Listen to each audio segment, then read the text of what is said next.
नमस्कार विद्यार्थी मित्रांनो, सरस्वती स्कूलमध्ये तुम्हा सर्वांचं स्वागत आहे. बघा, इंग्रजी ग्रामरमध्ये नंबर आणि जेंडर हे असे टॉपिक आहेत ना की जे परीक्षेत हमखास मार्क मिळवून देतात. पण सगळ्यात जास्त चुकासुद्धा याच दोन टॉपिक्समध्ये होतात. म्हणूनच आजच्या या स्पेशल मास्टर क्लासमध्ये आपण वचन आणि लिंगाचे सगळे नियम एकदम पक्के करणार आहोत. मग सुरू करायचं? आता नाउन्स म्हणजे नामांवर आधारित प्रश्नांमध्ये पैकीच्या पैकी मार्क मिळवायचे असतील तर त्याचं सिक्रेट काय माहितीये?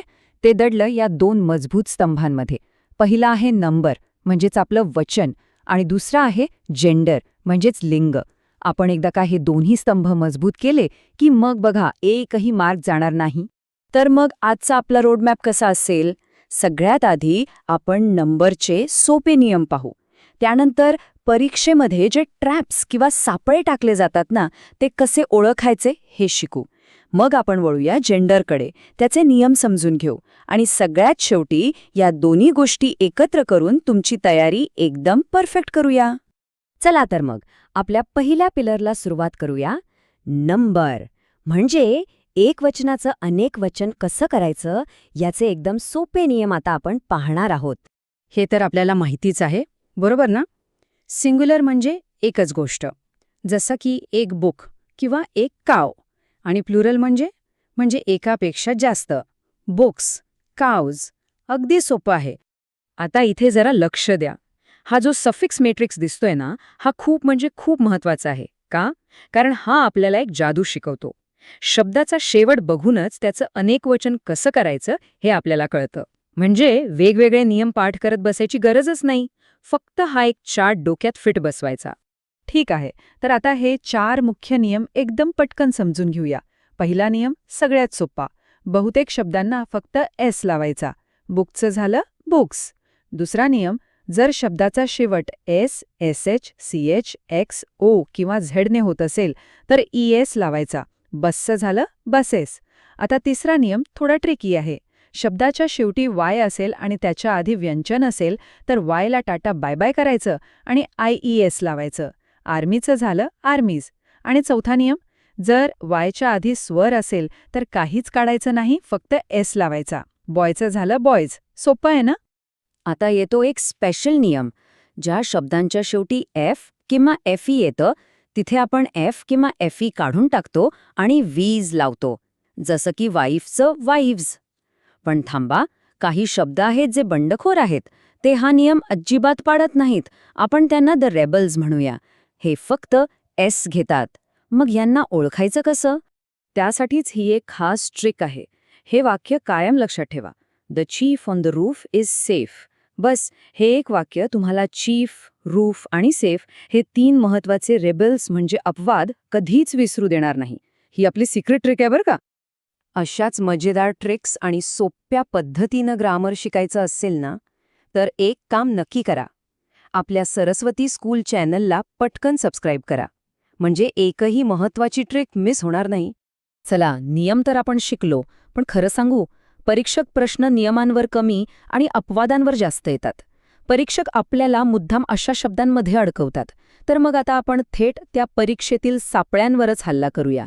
हे तुम्हाला माहीत असलंच पाहिजे. हे बघा, परीक्षेतील सापळे मुख्यत्वे 3 प्रकारचे असतात. पहिला आहे द सायलेंट ग्रुप. हे असे शब्द आहेत जे एकवचनात आणि अनेकवचनात सारखेच राहतात, अजिबात बदलत नाहीत. दुसरा दी ऑलवेज प्लुरल. हे नेहमीच अनेकवचनी असतात. आणि तिसरा, जो सगळ्यात जास्त फसवा आहे, तो म्हणजे द एस इम्पॉस्टर्स, म्हणजे सोंग घेणारे. दिसतात अनेकवचनी पण असतात एकवचनी. आता या एस इम्पॉस्टर्सकडे नीट बघा. शब्द आहेत मॅथमॅटिक्स, फिजिक्स, न्यूज. सगळ्यांच्या शेवटी एस आहे. त्यामुळे आपल्याला वाटतं की हे अनेकवचनी आहेत. पण इथेच तर खरी गंमत आहे. हे शब्द नेहमी एकवचनी असतात. म्हणूनच आपण म्हणतो mathematics is an interesting subject. आर कधीच नाही. ही चूक हमखास होते, त्यामुळे लक्षात ठेवा. आणि मग येतात काही महाबंडखोर शब्द जे कुठलाच नियम पाळत नाहीत. इथे एस किंवा ईएसचा प्रश्नच नाही. थेट शब्दाच्या आतले स्वरच बदलतात. बघा, मॅनचं होतं मेन, फूटचं होतं फीट आणि रेडियससारखे शब्द तर पूर्णपणे नवीन रूप घेतात. त्याचं होतं रेडियाय. यांना दुसरा काही उपाय नाही, हे आपल्याला पाठच करावे लागतात. चला, एक छोटीशी टेस्ट घेऊया. तुमची तयारी किती झाली ते पाहू. सांगा बघू, ऑक्सचं अनेकवचन काय होईल? विचार करा. आणि रेडियसचं? आत्ताच पाहिलं आपण, आठवते का? करेक्ट! उत्तरं आहेत ऑक्सिन आणि रेडियाई. ज्यांचं उत्तर बरोबर आलं त्यांचं खूप खूप अभिनंदन. तर आपला पहिला पिलर नंबर आता एकदम मजबूत झाला आहे. आता वेळ आहे दुसऱ्या पिलरकडे वळायची. जेंडर म्हणजेच लिंग. वाक्याचा अर्थ बरोबर लागावा आणि वाक्यरचना चुकावी नाही, यासाठी लिंगाचे प्रकार समजून घेणं फार गरजेचं आहे. इंग्रजीमध्ये लिंगाचे मुख्य 4 प्रकार आहेत. मॅस्क्युलिन म्हणजे पुल्लिंग, जसं की बॉय. फेमिनिन म्हणजे स्त्रीलिंग, जसं की गर्ल. न्यूटर म्हणजे नपुसकलिंग, जसं की बुक किंवा कोणतीही निर्जीव वस्तू. आणि चौथा, जो परीक्षेसाठी सगळ्यात जास्त महत्त्वाचा आहे, तो म्हणजे कॉमन जेंडर किंवा सामान्य लिंग. म्हणजे असे शब्द जे स्त्री आणि पुरुष दोघांसाठीही वापरले जातात. उदाहरण, टीचर किंवा स्टुडंट. बरं, मग पुल्लिंगी नामाचं स्त्रीलिंगी नाम कसं बनवायचं? याचे मुख्य 3 मार्ग आहेत. पहिला, काही वेळा पूर्ण शब्दच बदलतो. दुसरा मार्ग आहे एस हा प्रत्यय जोडण्याचा. आणि तिसरा मार्ग आहे संयुक्त नामांमध्ये बदल करण्याचा. चला, एक एक करून पाहूया.